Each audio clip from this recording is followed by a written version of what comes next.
Rated T for teen.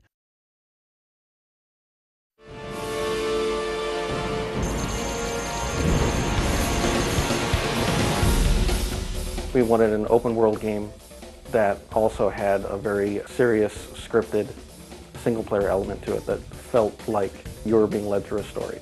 We're always just trying to make it fun and intense no matter how the player wants to approach a problem. We really want to create the idea of this desperate future world in which societies are crumbling. To do that, in one mission it might be a broken down factory environment, in another mission a destroyed city environment. We want to show you that there's stains everywhere. We want to show you that there's discarded electronic equipment and that there's broken rubble everywhere. And even what that does to the foliage, you know, that stuff grows through and grows inside. You'll see an old abandoned car that has plants growing out of it. Designing destruction, it's always a bit of a challenge. How much can we destroy and still have the game run? A lot of the stuff you hide behind, a lot of cover objects, columns in buildings, barriers, that sort of stuff is destructible. We found you get a great payoff from being behind a piece of cover and having it explode in front of you under fire.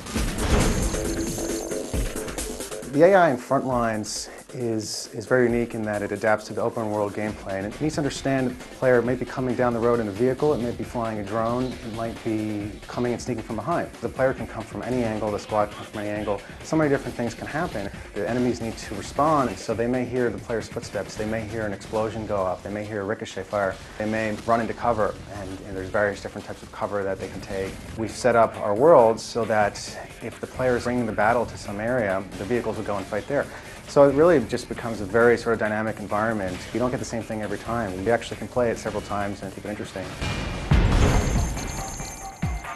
I want them to be immersed. I want them to know exactly what's going on. And there's usually about 5 or 6 guys around you yelling this stuff out. So you know if a weapon's from over there.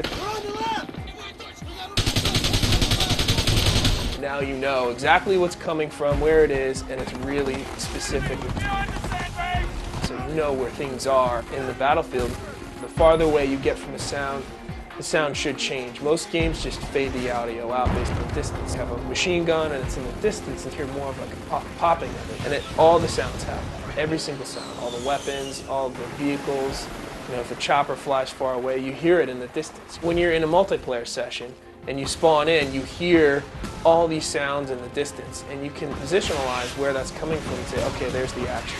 The whole goal of what we're doing here is to create a fun experience, something that someone jumps into and can stay in.